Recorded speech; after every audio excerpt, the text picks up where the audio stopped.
BoxingScene.com with the longest reigning champion in boxing today, undefeated, super middleweight, Joe Calzaghe. So Joe, the last time we see you in front of a sold-out crowd, 35,000 people, against Peter Manfredo, a fight that many, including Peter himself, felt was stopped prematurely. Give us your thoughts about that. Well, basically, I think you could make a point of saying the fight was stopped a little prematurely, but you know, I think anybody realistically, even Manfredo himself, can't really think he had a chance of winning the fight.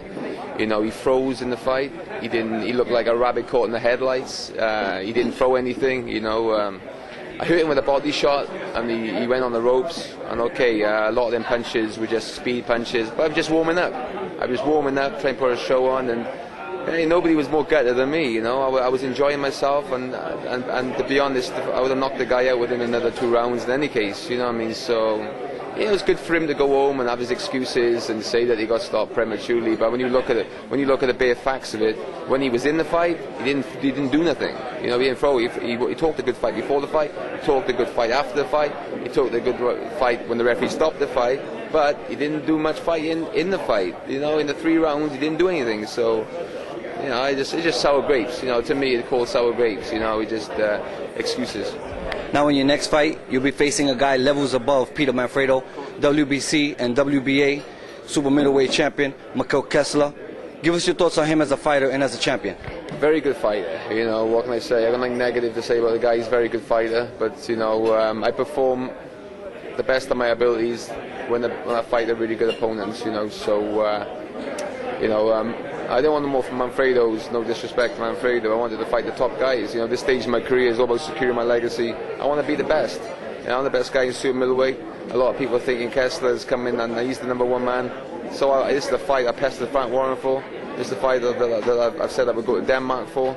Fortunately, Frank made the fight in Wales, which is a big bonus for me. And it's 100%. You know, I believe I got another great performance in me. I believe I can perform like I did against Jeff Lacey. I can beat anybody in the world.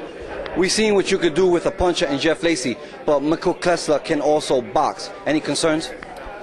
Listen, he's a lot better fighter than Jeff Lacey. He's a very good boxer, but so am I a good boxer. You know, the thing is, I can fight and I can box. You know, so you know, this could be a war, this could be a chess match. You know, this is one of them fights that is unpredictable. But I'm going to train, so I'm going to be ready for any scenario. And like I said, you know, I believe I got the best hand speed, and I'm awkward, and I'm a southpaw, so I have to make sure I use all that to my advantages. It's going to be a great fight, you know. Let's make no illusions. This is going to be very tough for me, but this is what I'm after. You know, to be a great champion, you got to fight the best. You know, that's the way it is, and I'm fighting the best. In the promotions, they're saying that the arena will hold 60,000 people. How excited are you to be performing in front of so many? Oh, of course, you know, this is amazing to be performing in front of so many people, but it's a lot of pressure on you as well. But, you know, I perform under pressure. You know, as well, I'm under pressure is when you see the best of me, and believe me, this is going to be a great night. All I'm going to concentrate on is make sure that I'm going to put my best performance on, you know, to warrant the occasion. You know, I mean, I got to be in there and fight a great fight. And this is no tickling contest. This ain't no Hopkins against Winky Wright fight. This is a true fight against true warriors. And this, I'm going to go in there. I'm going to fight my heart out for 12 rounds. Joe, when will we have the privilege to have you perform in the United States?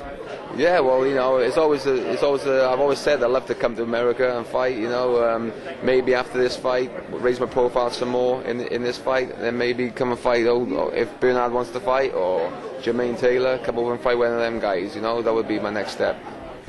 What are the chances that a fight with Bernard Hopkins can be made, and how willingly would you accept that fight? Listen, I've always been willing to set the fight with Hopkins. I just want to remind you that I agreed to fight Bernard Hopkins about 5 years ago, and basically he agreed, and then he asked for double the money. So listen, I've never declined to fight with anybody. I've always wanted to fight the top guys. You know, Bernard called me out in the Winky fight, but I'm a bit dubious until I see pen to paper. I won't believe that he'd step in the ring with me. But you know, potentially that could be a great fight. But at the moment, I'm just concentrating on Mikkel Kessler because that's a massive fight for me, and you know, I'm not looking beyond that. Joe, can you tell the fans why they should tune in on the 3rd? Why? It's the biggest super middleweight fight, I think, in history. You know, we got 2 undefeated fighters, 2 world champions. You're going to see the winner of this fight is going to be the proper undisputed world champion.